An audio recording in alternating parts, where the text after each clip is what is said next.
나보다 남을 낮게 여깁니다. 그렇죠? 비판하기보다 자기를 돌아보며 하나님 앞과 그 진리 앞에서 울 수 있고 애통하는 자가 됩니다. 그러나 거짓 가르침, 바르지 못한 가르침을 받은 사람들은 교만하고 언쟁을 좋아하고 논쟁을 좋아하며, 특별히 그렇게 되면 교회가 분란이 일어나기 시작하는 겁니다. 뭔가 분란케 하고 나는 너보다 독특한 걸 알고 있어, 난 새로운 걸 알고 있어 라고 하는 그 교만으로 사람들을 접근하여 교회를 분열케 합니다. 그래서 오늘 말씀에도 보면 4절을 보십시오. 그는 교만하여 아무것도 알지 못하고 변론과 언쟁을 좋아하는 자니 이로써 투기와 분쟁과 비방과 악한 생각이 난다라고 이야기를 하죠. 그래서 그 잘못된 가르침의 그 열매 중에 하나는 뭐냐면 자꾸 분탕질하죠. 자꾸 분란을 일으키고 분쟁을 일으키더라는 것입니다. 그리고 세 번째는 5절인데요. 마음이 부패해지고 진리를 잃어버려 경건을 이익의 방도로 생각하는 자들의 다툼이 일어난다는 거예요. 경건을 이익의 방편, 이 이익이라는 것은 경제적인 걸 이야기하는 겁니다. 즉 나의 어떤 유익을 얻는 수단으로 경건을 활용하는 거죠. 이것이 잘못된 가르침의 특징입니다. 얼마 전에 한국 교회에서 이단으로 지목된 이미 지목되었던 한 단체가, 베레 아카데미라고 하는 이 한 단체가 그 내부자의 폭로로 인해서 그 엑스파일이라는 게 이제 밝혀지게 됐죠. 여러 문제들이 밝혀져서 철옹성같이 절대적인 어떤 그 신적인 어떤 권세를 갖고 있었던 교주가 이렇게 추락하게 될 줄은 몰랐죠. 그리고 그 교회가 분열이 됐습니다. 그 정점에는 바로 돈의 문제가 있었습니다. 물론 성적인 문제도 있었지만 그 돈적인 문제, 그러니까 모든 교주들은 모두가 돈을 착복합니다. 그리고 막대한 경제적인 이익을 얻기 위해서 교회와 성도들을 활용하고 그들의 가르침을 활용합니다. 우리나라의 대형교회 목사님들이 이 돈 문제에 다 걸려 있죠. 그래서 다 걸렸다 그러면 안 되는구나. 많은 부분들이 이슈화가 되고 있죠. 그 문제가 모두가 다 참된 복음, 참된 가르침이 아닌 뭔가가 어그러진 뭔가를 지금 가르치고 있고 뭔가 어그러진 잣대로 잘못된 세계관을 갖고 있다는 것을 우리는 좀 보여야 되는 겁니다. 우리는 그것을 번영주의라고 이야기합니다. 말로 십자가를 이해하는 것 같지만 그 십자가는 나를 구원시켜주는 하나의 도구로 전락시켜버리는 겁니다. 그리고 그건 나의 삶과는 전혀 상관없는 걸로 말해버리는 거죠. 그리고 예수님과 그 복음을 나의 어떤 영적인 유익을 구하는 걸로 끝나는 게 아니라 이 땅에 육적인 유익을 주는 데까지도 하나님을 사용하려고 하는 거예요. 물론 하나님은 구원받은 하나님의 백성들이 하나님의 백성들의 필요를 채워주시고 하나님 우리의 삶을 주장해 주십니다. 그러나 그들은 그들의 경건을 활용하여 자신의 이익을 요구하려고 있는 거예요. 그러니까 자신의 어떤 헌신과 희생과 그 물질적인 봉사와 그 어떤 것, 또 그 가르침과 그 어떤 것을 통해서 하나님을 감동시키고 그것을 통해서 내가 원하는 것을 얻어내고자 하는 것이 그 신앙의 목적이 돼요. 이것을 우리는 번영주의라고 이야기합니다. 팀 켈러라고 미국에서 칼빈주의적인 목회를 굉장히 잘하고 계시는 목사님이 만들어진 신이라고 하는 책을 쓰셨어요. 근데 그 중에 이제 여러 가지가 있습니다. 사랑이랄지 뭐 성적인 관계랄지 그 중에 하나 돈인데 그 돈의 문제를 이야기하면서 예수님의 가르침 중에 가장 많은 부분을 가르침은 바로 돈의 문제다라고 이야기를 했죠. 어떻게 보면 성적인 부분보다도 돈의 가르침을 훨씬 더 강조했다라고 이야기를 합니다. 그 이유는 이 돈이라고 하는 부분, 이 물질이라고 하는 부분, 이 탐심이라고 하는 이 부분이 사실은 교묘하게 우리를 속이고 있고 그것이 죄인지도 모를 만큼 팽배하기 때문에, 즉 예를 들어서 우리가 간음을 저질렀을 때는 그게 간음인 줄 안단 말이에요. 그게 간음인 줄 알면서도 그냥 하는 거라고요. 그런데 이 돈에 대한 문제는 이것이 죄인 인식조차 하지는 못하는 겁니다. 또한 이것은 굉장히 교묘한 것이라 누구에게는 그게 죄가 될 수도 있지만 누구에게는 그것이 죄가 안 될 수도 있는 그런 문제들이 있기 때문에 그렇습니다. 여러분들 돈이 문제가 아닌 거예요. 여러분들 돈이 많다고 문제가 아니고 돈이 없다고 문제가 아닌 거예요. 그 돈을 들고 있는 그 사람이 문제인 겁니다. 그 사람이 어떤 신학과 어떤 세계관과 무엇을 추구하며 사는지가 문제라는 얘기인 거죠.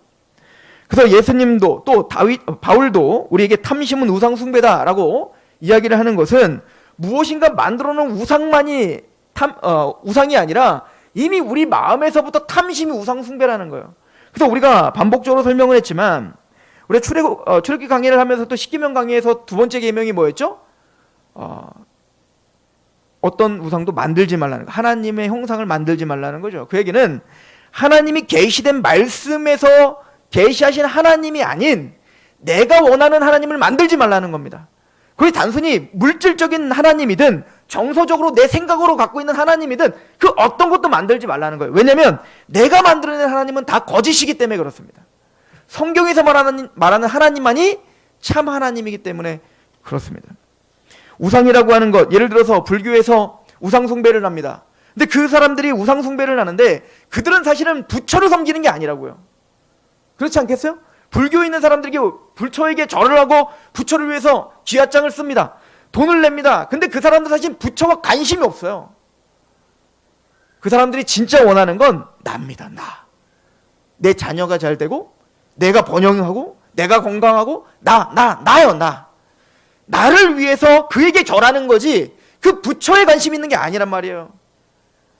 이건 원래 불교의 가르침도 아니죠. 여러분들 원래 불교의 가르침이 그겁니까? 불교의 가르침은 부처를 믿는 신앙이 아니라 그 부처의 가르침대로 사는 겁니다. 그래서 자신의 세속을 떠나서 그렇게 고행하며 살아라, 이게 가르침인데 사람들은 이제 부처의 가르침, 그 불교의 가르침에 전혀 관심이 없어요. 그 불교라고 하는 종교가 이제는 무속 신앙과 곁들여져서 이제는 부처를 믿으면 부처가 나에게 복 준대 라고 하는 신앙으로 전락시켜버린 거죠. 유교도 마찬가지죠. 여러분들 유교가 정말 조상신을 섬겨놓고 조상에게 절하면 우리 잘 먹고 잘 살게 해주는 게 진짜 유교입니까? 공자가 정말 그렇게 해서 유교를 만든 거예요? 아니지 않어요. 윤리고 도덕이지 않습니까? 사람이라면 임금과 백성과의 관계가 어떻게 되는지, 부모와 자녀네 간의 관계가 어떻게 되는지, 또 친구와의 관계가 어떻게 되는지를 정립하는 게 아니에요? 그래서 그렇게 살아라는 거 아닙니까? 근데 그 유교가 또 무속신앙과 곁들여지면 어떻게 되죠? 이제 유교는 없어지는 겁니다. 그 다음부터 뭐죠? 열심히 조상신에게 빌면 그 조상이 나에게 복준 대로 변하는 거예요. 이게 모든 우상입니다. 여러분들, 예수님의 가르침은 무엇입니까? 십자가의 은혜로 우리가 죄사함을 받고 부활의 은혜로 우리가 의롭다함을 받으며 그 예수 그리스도의 그 십자가의 사랑에 감건되어 십자가를 따르는 삶이죠. 너희는 나를 따르려거든 자기를 부인하고 자기 십자가를 지고 나를 따라와라.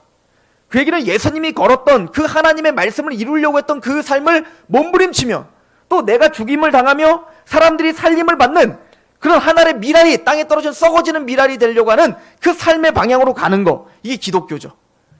근데 기독교는 없어지고 무속 종교가 기독교를 잠식하면 어떻게 되죠? 이제는 그 십자가와 고난에 대한 또 예수님의 가르침은 전혀 내 것이 되지 않는 거예요. 구원받고 그 다음부터는 하나님과 예수님을 내가 이 땅에서 나의 욕심을 채워주는 어떤 도구로 전락시켜버리죠. 이것은 우상입니다.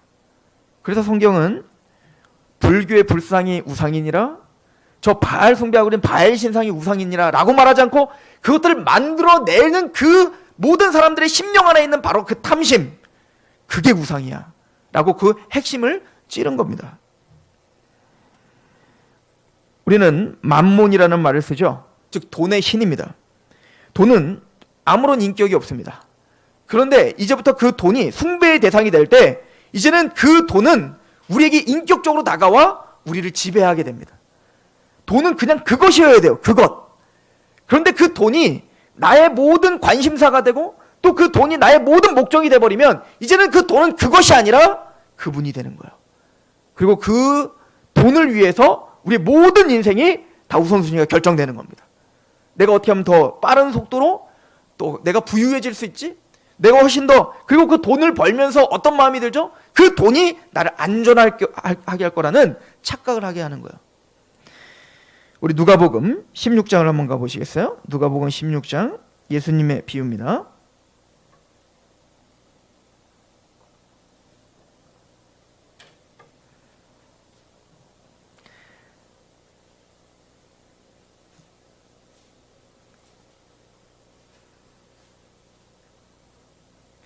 자, 우리 12장부터 갑시다. 누가복음 12장 13절입니다.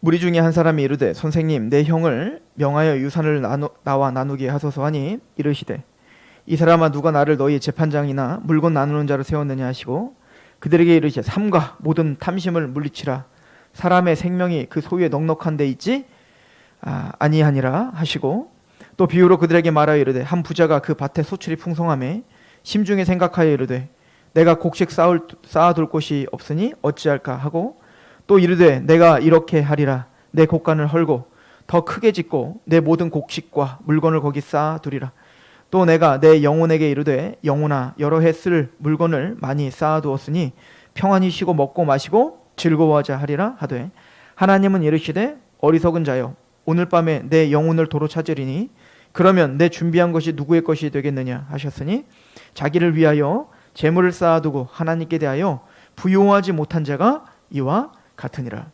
이 어리석은 부자를 이렇게 이야기하죠. 그는 곡간을 헐고 더 크게 짓자. 그러니까 그 부요함이 더 넘치고 더 넘치는 거예요.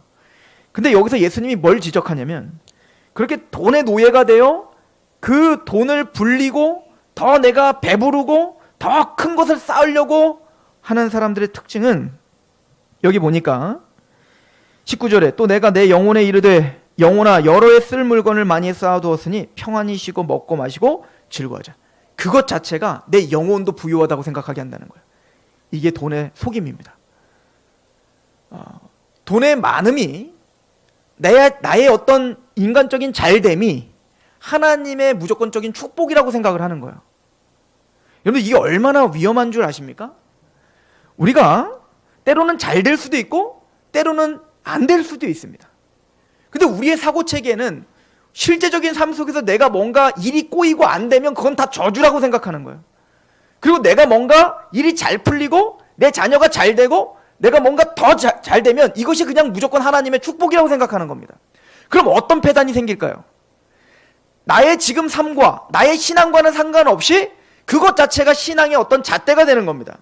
여러분들 왜 대형교회 목사님이 이번에 유죄 판결을 났는데도 회개하지 않죠?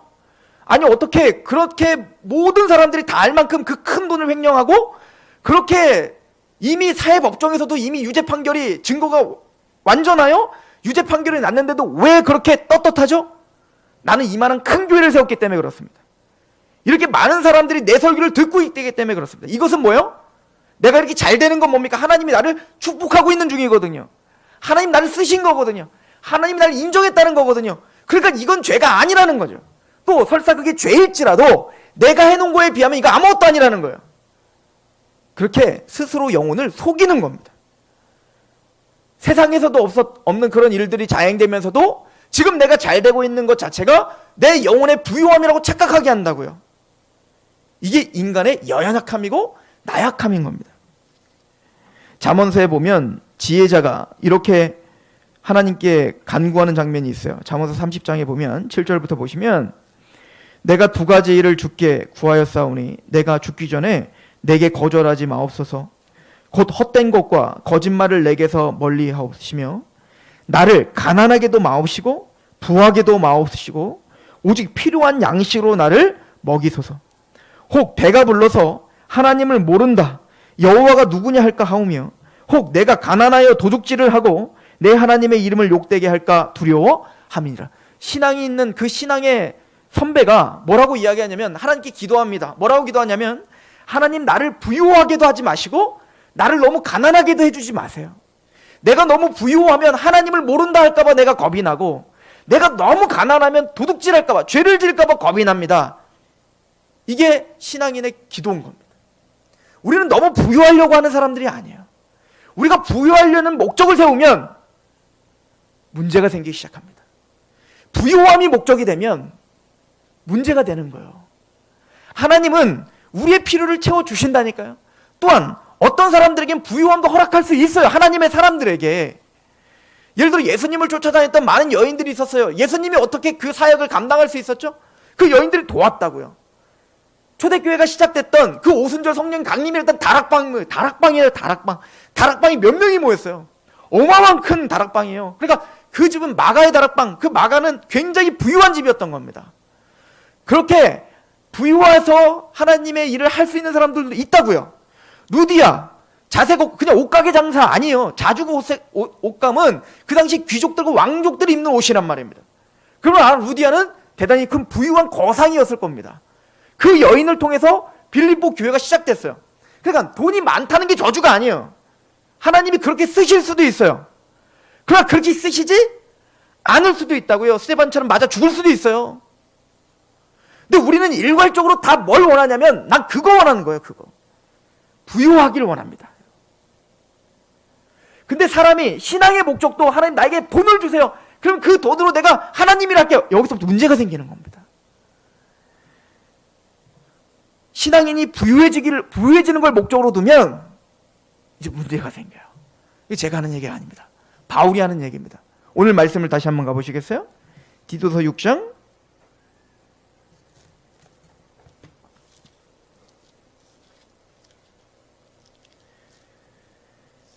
디모데전서 6장 오늘 본문입니다. 5절 보십시오. 마음이 부패하여지고 진리를 잃어버려 경건을 이익의 방도로 생각하는 자들의 다툼이 일어나느니라. 그러나 자족하는 마음이 있으면 경건은 큰 이익이 되느니라. 우리가 세상에 아무것도 가지고 온 것이 없음에 또한 아무것도 가지고 가지 못하리니 우리가 먹을 것과 입을 것이 있으면 족한 줄을 알 것이니라. 부하려 하는 자들은 시험과 올무와 여러 가지 어리석고 해로운 욕심에 떨어지나니 곧 사람으로 파멸과 멸망에 빠지게 하는 것이니라. 나는 아닙니다. 나는 그럴 자신이 있습니다. 나에게 돈만 주십시오. 그럼 내가 정직하게 하나님 앞에 설 수 있는 자신이 있습니다. 사도 바울도 그걸 못하겠다는데 잠언을 기록한 그 신앙인도 그 믿음의 선인도 나도 그렇게 못할까 봐 두려워서 부유하게 하지 마십시오.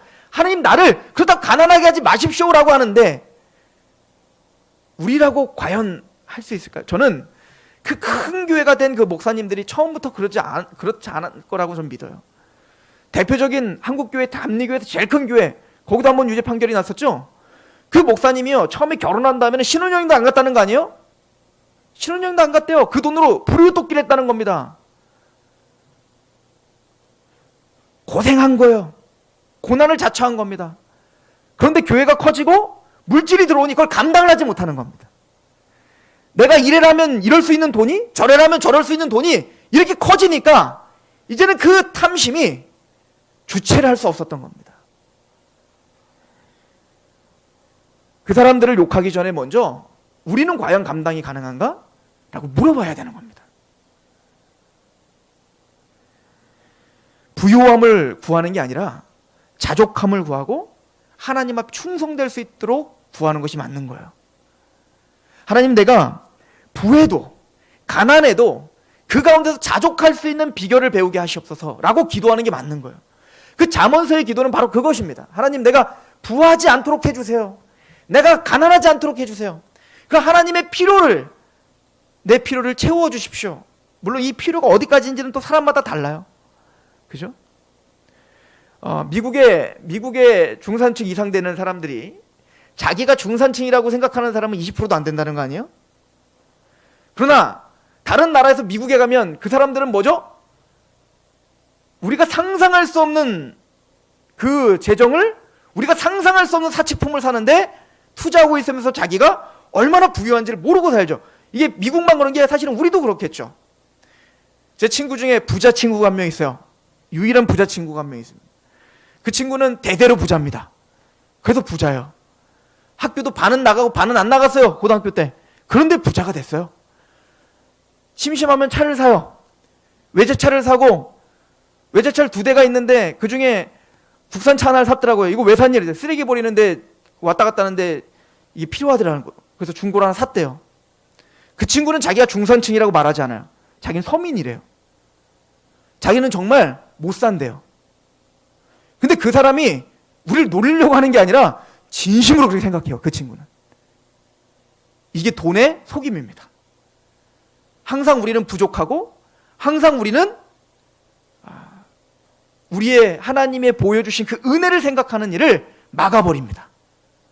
하나님 끊임없이 우리의 필요들을 채워주셨는데 그 필요들이 아닌 다른 것들을 자꾸 보게 합니다. 이게 욕심이죠. 이게 탐심이죠. 그래서 하나님이 나에게 주어진 그것을 감사하는 것, 거기서 감사하고 예배하고 그것으로 만족하게 하는 것, 그것도 충분히 있어야 되는데 그것들도 하기 전에 우리는 다른 것을 보게 합니다. 이게 탐심입니다. 이게 저 부자에게만 있는 게 아니라 오늘 나에게도 있고 우리에게도 있는 이야기 아니겠어요? 그래서 사람들은 이 욕심과 탐심을 갖고 있는 우리의 마음이 왜 죄인지도 인식하지를 못하는 겁니다. 이것을 성경은 만몬이다 라고 이야기하고 있는 거예요. 사도 바울은 디모데 전서에서 너희는 경건을 훈련하라 라고 이야기를 하죠. 경건을 연습하라. 경건을 연습하라. 그런데 그 경건을 연습한다는 것은 가장 좋은 방법이 하나 있다. 사실은 지금 그 디모데에게 편지를 보낸 사도 바울이 여기서 약간 그 말장난을 좀 해요. 이 성경에 그런 장면들이 많거든요. 약간 이제 풍자적으로 그 말을 비꼬아갖고 이제 말장난을 하는 게 좀 있어요. 무슨 얘기냐면 그 6장 5절에 보면 마음이 부패해지고 진리를 잃어버려 경건을 이익의 방도로 생각하는 사람들. 뭐죠? 내가 하나님 앞에 경건하기 위한 목적이 뭐예요? 내 이익을 위해서인 거예요. 이거 우상입니다. 그죠? 내 경건을 가지고 나의 명성과 내가 칭찬받는 것과 또 그 경건을 이용하여 내가 경제적인 어떤 이익을 하나님에게서 얻어내려고 하는 거. 그죠? 이건 잘못됐다는 겁니다. 그럼 반대로 6절 그러나 자족하는 마음이 있으면 경건은 큰 뭐가 된다? 이 말장난인 거예요. 경건을 이익을 위해서 경건을 한다면 잘못된 거다. 그런데 진짜 경건을 연습해야 되는데 그 경건은 바로 자족이다. 그리고 그 경건이 진짜 너희에게 이익을 줄 것이다 라고 이야기하는 겁니다. 참된 이익, 참된 부유함, 참된 너의 만족은 바로 자족이다 라고 표현하는 거죠. 경건은 바로 우리에게 큰 이익을 주는데 바로 그 경건은 자족하는 마음에서 시작되는 것이다 라고 이야기합니다. 성경은 경건을 종교적인 어떤 보여지는 형태를 가지고 경건이라고 말한 적이 없습니다. 대로 종교적인 형태를 가지고 경건한다라고 하는 것과 싸우려고 한다고요. 성경은 계속. 그 대표적으로 야고보서가 바로 그렇게 이야기하죠. 야고보서 1장 26절에 보면 누구든지 스스로 경건하다 생각하며 자기 혀를 재갈 물리지 아니하고 자기 마음을 속이면 이 사람의 경건은 헛것이라. 하나님 아버지 앞에서 정결하고 더러움이 없는 경건은 곧 고아와 과부를 환난 중에서 돌보고 또 자기를 지켜 세속에 물들지 않는 그것이다. 경건이란 우리가 성경을 많이 보고 또 기도도 오래 하고 또 헌금도 많이 내고 주일 성수하고 이게 지금 잘못된 겁니까? 다 좋은 거예요. 근데 물론 문제가 뭐냐면 이런 어떤 종교적인 형태 자체를 경건이라고 착각하면 안 된다는 얘기입니다. 그런 종교적인 형태는 다 진짜 경건을 위한 도구여야 되는 거예요. 우리가 왜 예배를 드리죠? 하나님을 만나기 위함입니다. 하나님께 경배하기 위함입니다. 왜 말씀을 듣죠? 지적인 그냥 충족함으로 내가 이런 말씀을 들었네를 자랑하기 위함이 아니라 그 말씀이 나에게 적용이 되고 그 말씀을 추적하며 살기 위함이죠.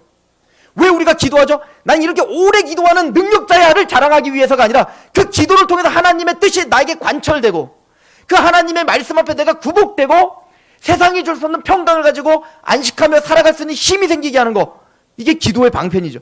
근데 우리는 기도를 많이 했네, 성경을 많이 봤네, 성경 공부를 했네, 안 했네, 이런 걸 갖고 우리는 경건을 따진단 말이에요. 그게 잘못된 거란 거죠. 그럼 헛것이다. 진짜 경건은 고아와 과부를 환난 중에서 돌보고 자기를 지켜 세속에 물들지 않는 실제적인 삶 속에서 드러나는 거지, 너희가 말하고 있는 경건이라고 말하는 건 다 경건을 위한 도구다 라고 성경은 가르쳐주고 있는 거예요. 즉 자족이 바로 경건입니다. 사도 바울은 바로 그 경건을 이렇게 이야기하고 있어요. 빌립보서 4장 11절 내가 궁핍함으로 말하는 것이 아니니라. 어떠한 형편에든지 나는 자족하기를 배웠느니 나는 비천에 처할 줄도 알고 풍부에 처할 줄도 알아. 모든 일 곧 배부름과 배고픔과 풍부와 궁핍에도 처할 줄 아는 일체의 비결을 배우느라. 내게 능력 주시는 자 안에서 내가 모든 것을 할 수 있느니라. 경건을 이익의 도구로 사용하는 사람들은 또 이 구절을 또 이익의 도구로 사용하려고 하죠. 내게 능력 주신 자 모든 것을 내가 할 수 있다. 이것을 내 이익의 도구로 사용한다고요. 하나님, 내 이 말씀 믿습니다. 내가 능력 주신 자라서 내가 모든 걸 할 수 있습니다. 하나님, 내가 이걸 지금 가져야 되는데 그거 하나님의 능력 가운데 내가 그걸 쟁취할 수 있는 줄 믿습니다. 하나님, 내 자녀가 저 대학교를 가야 되는데 하나님, 내 자녀는 자격이 없지만, 내 자녀는 능력이 없지만 능력 주신 자 안에서 그 대학교 반드시 붙게 될 줄로 믿습니다. 우리 이렇게 또 사용한다고요. 그런 거랑 전혀 상관없는 얘기예요. 반대적인 얘기를 하고 있는 겁니다. 하나님, 내 자녀가 대학을 떨어질지라도, 하나님, 내 자녀가 또 나의 가정이, 내 산업이 내가 생각한 대로 가지 않을지라도 내가 그 상황 속에서 그 상황에 내가 지배당하는 게 아니라 그 환경을 내가 지배할 수 있는 능력이 있습니다. 그래서 내가 할 수 있는 것이 아니라 내게 능력 주시는 자 안에서 내가 할 수 있습니다. 이게 신앙이라고 말하고 있습니다. 내가 비천에도 처할 줄 알고 부한데도 처할 줄 아는 거. 이게 무슨 얘기죠? 비천에도 처하는 것은 내가 비천하고 내가 가난해져도 그걸로 인하여 비참해하지 않겠다는 겁니다. 내가 부유해져도 하나님의 은혜 가운데, 섭리 가운데 내가 충실하게 충성스러워 그 일 가운데 했을 때 하나님이 우리를 부유하게도 할 수 있겠죠. 근데 그 부할 때 나를 겸허하고 겸손하게 나를 지킬 수 있다는 겁니다. 그것으로 인해서 내가 더 교만해지거나 그것으로 인해서 내가 더 높아지려고 하지 않겠다는 겁니다. 사도 바울은 다 그렇게 감당할 수 있다는 겁니다. 이게 바로 자족인 거예요. 환경의 지배를 받아 그 환경 때문에 좌지우지되는, 감정이 좌지우지되는 게 아니라 그 환경을 내 감정이 지배하는 겁니다. 그게 신앙이라고 성경은 가르쳐주고 있는 거예요. 그리고 이 자족의 능력이 경건의 이익이 된다라고 표현하는 겁니다. 돈을 사랑하면 일만하게 뿌리가 된대요. 저는 이 구절이 정확하게 무엇인지 저는 잘 모르겠습니다. 왜냐하면 너무 복잡한 이야기이기 때문에 그래요. 그러나 적어도 우리는 너무 부하려고 하지 마십시오. 너무 우리가 할 수 있는 범위 너머에 그것을 너무 욕심을 부리지 마시라는 겁니다.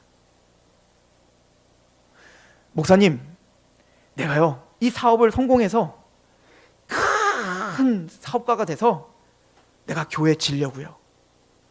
내가 교회 헌신하고 싶어서요. 내가 전 세계에 내가 선교를 하고 싶어서요. 안 하셔도 됩니다. 경건을 훈련합시다. 자족했으면 좋겠습니다. 저는 여러분들이 하시는 사업이 잘 될 거라고 믿습니다. 여러분들이 하는 그 사업과 그 일들이 잘 되길 바랍니다. 왜냐하면 그것에 올무가 되어서 여러분들의 신앙이 힘들어질까 봐 걱정이 되기 때문에 그렇습니다.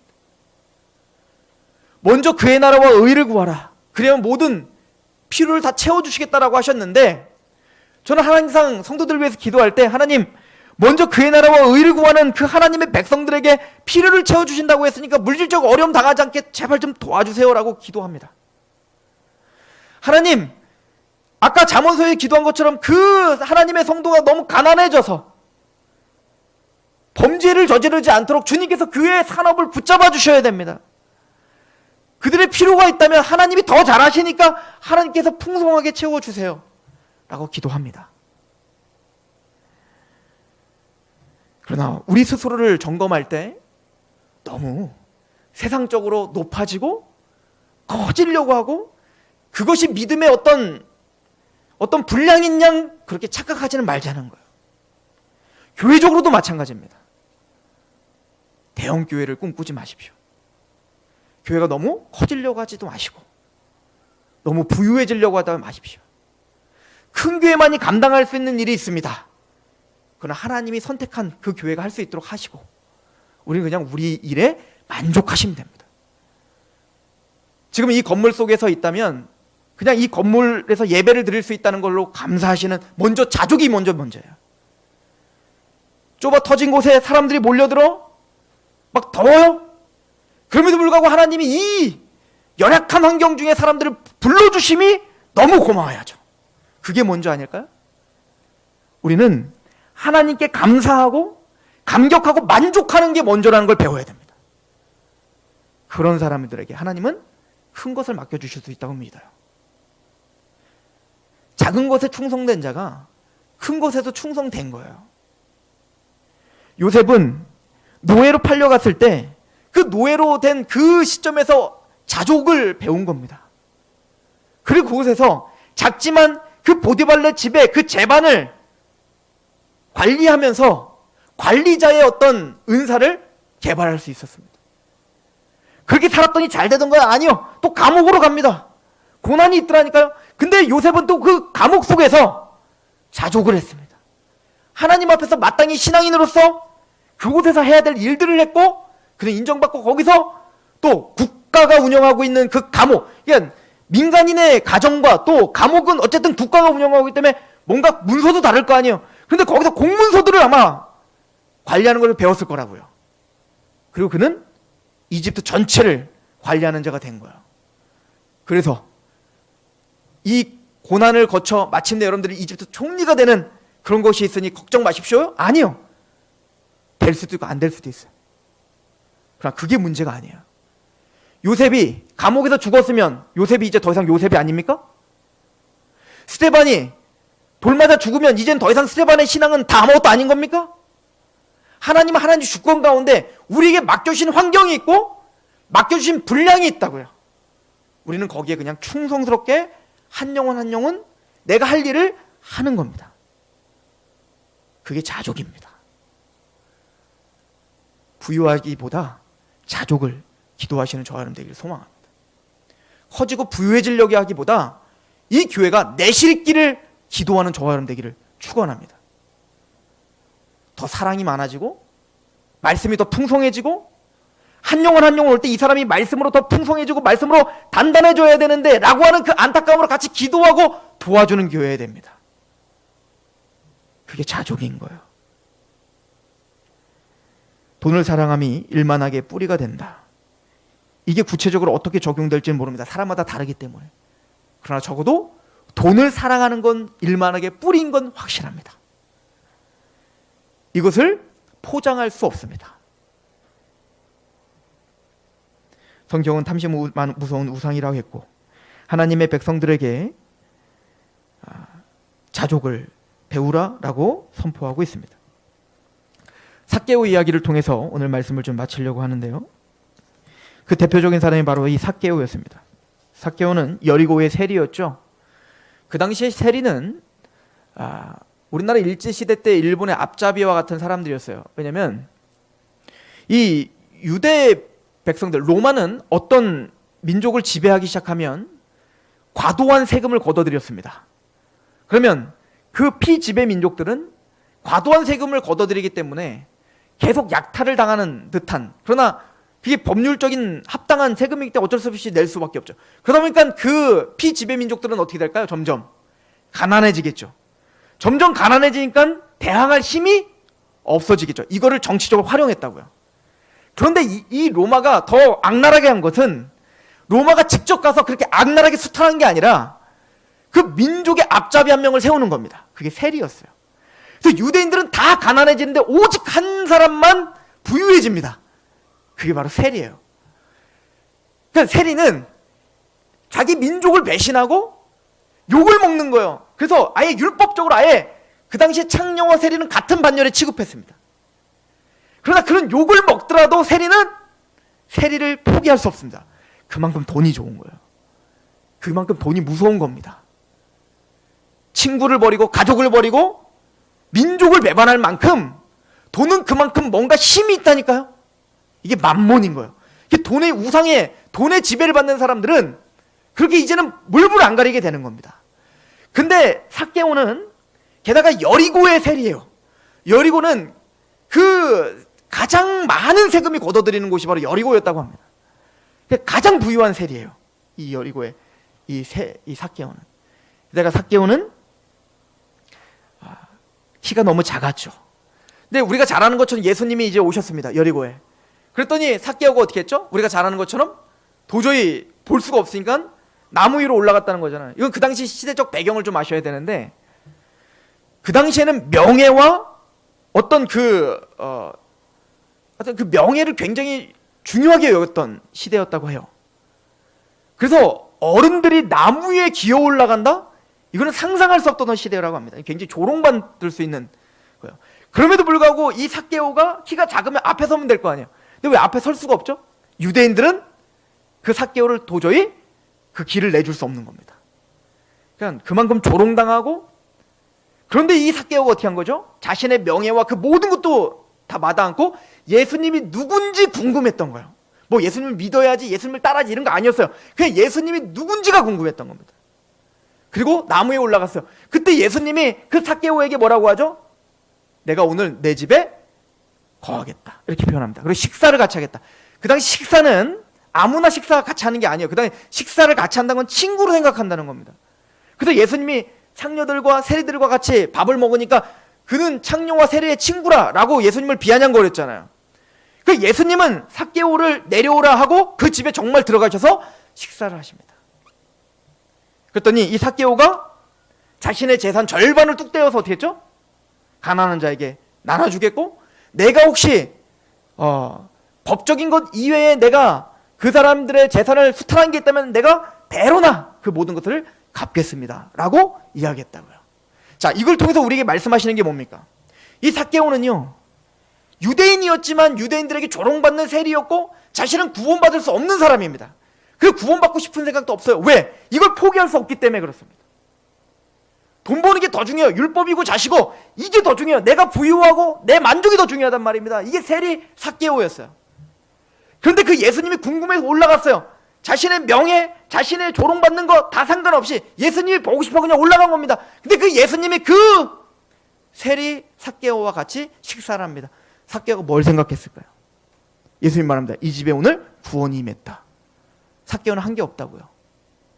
삭개오는 아무것도 한 게 없어요. 자신이 율법을 지킬 수도 없었고 자신은 이 돈을 포기할 수도 없었어요. 그러나 구원은 그거가 전혀 상관없다는 겁니다. 구원은 은혜로 임하기 때문에 그렇습니다. 나의 자격되지 않음, 나의 어떤 더러움, 그게 아무런 문제가 되지 않습니다. 그 예수님은 그냥 그 삭개오를 그대로 받아주셨습니다. 그리고 같이 식사하셨고 삭개오는 그때 은혜라는 걸 깨달은 겁니다. 그리고 삭개오는 자신의 재산 절반을 고아에게, 가난한 자에게 나눠주기로 결정했습니다. 뭐죠? 절대 우상이라고 하는 것은 뿌리채 우리가 뽑아낼 수 없다는 걸 명심하셔야 됩니다. 우리의 탐심은 우리가 뽑아낼 수가 없어요. 우리가 걷어낼 수 없다니까요. 우리는 그런 실력이 없다니까요. 오직 그 우상이 자리 잡고 있었던 곳에 새로운 왕이 밀어내야 되는 겁니다. 삭개오는 돈이 가득했던 그 마음에 예수님의 십자가, 예수님의 은혜, 그 예수님이 그 자리를 밀어내기 시작했던 겁니다. 그리고는 그는 돈의 노예로서 그 돈을 모시고 살았던 삭개오가 이제 그 돈이 그것이 된 거예요. 그리고 원래 돈을 주셨던 하나님의 목적대로 사람들을 섬기는 일에 사용하겠다라고 선포한 겁니다. 하나님이 돈을 주신 그 질서가 다시 회복된 거죠. 돈이 있어야 될 자리에, 그 마음에 돈이 있어야 될 그 자리에 다시 갖다 놓은 겁니다. 예수님이 이것을 뭐라고 비유를 하시죠? 불의한 청지기에 대한 이야기를 하시죠. 돈을 많이 맡겨줬어요. 그랬더니 자기가 이제 불의한 청지기라 쫓겨날 걸 이제 알게 됐어요. 그랬더니 쫓겨나기 전에 내가 쫓겨나기 전에 나 살궁리나 좀 하자. 그래갖고 주인 돈을 지금까지 아직까지 내가 쫓겨나기 전까지 내가 맡기고 있으니까 그 어마어마한 돈이 꼭 자기 것처럼 사람들이 오면 내가 당시 그 주인에게 빚진 거 있죠? 그 탕감, 용서 막 그렇게 해서 막 다 탕감해줬어요. 지 돈도 아니면서. 누구 돈을 갖고? 주인 돈을 갖고요. 그랬더니 그걸 보고 예수님이 뭐라고 하죠? 이 불의한 청지기가 참 지혜롭다. 이게 뭐가 지혜로운 거예요? 주님이 말씀하시는 게 뭐죠? 그 불의한 청지기는요, 주인에게 맡겨준 그 돈이 자기 거라고 생각했었다고요. 그때는 어떻게 하는 거예요? 불의한 짓을 했다고요. 그걸로 나를 위해서 착복했다고요. 돈을 감췄다고요. 그런데 그것이 내 것이 아니라는 걸 드디어 깨달았습니다. 그랬더니 어떻게 하죠? 이제 그 돈이 내 것이 아니니까 안 아까운 거야. 그걸로 어떻게 하죠? 사람을 용서하고 친구를 사귄 겁니다. 그리고 말하죠. 불의한 돈으로 친구를 사귀라. 무슨 얘기죠? 하나님이 우리에게 주신 재정은 하나님 겁니다. 근데 불의한 청지기처럼 그 돈이 내 건 줄 알고 나의 욕심만을 채우기 위해 살았다는 거예요, 우리가. 근데 그 불의한 청지기를처럼 우리는 어떻게 하라는 겁니까? 내가 가진 그 돈이 사실은 다 하나님 거라고 우리는 나중에 다 뺏길 날이 올 거예요. 다 환수할 날이 올 거라고요. 그날 되기 전에 내 돈도 아니니까 그 돈으로 친구를 사귀라. 이게 성경이 우리에게 가르쳐주는 바입니다. 돈이 우리의 주인이 아닙니다. 하나님이 우리의 주인이십니다. 돈이 있어야 될 그 자리에 그 우상을 밀어내고 예수 그리스도의 은혜와 그 십자가의 사랑이 자리 잡기를 축원합니다. 기도하겠습니다. 하나님 아버지, 우리는 연약합니다. 주의 일을 하기 위해 돈을 달라 하지만 뒤를 돌아보니 그 돈이 우리의 주인 행세하고 있었습니다.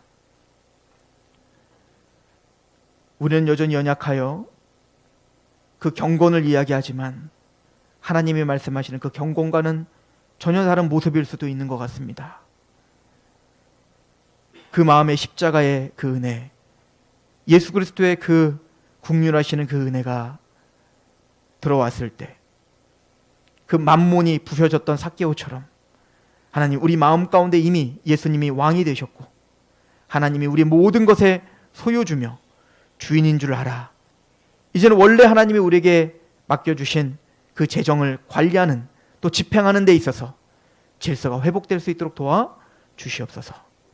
부유해지기보다 어떤 상황이든 하나님 앞에 먼저 감사할 수 있는 심령을 우리에게 허락해 주시고, 돈을 사랑하기보다 하나님을 사랑하는 마음이 우리 마음에 더 넘칠 수 있도록 주여 도와 주옵소서.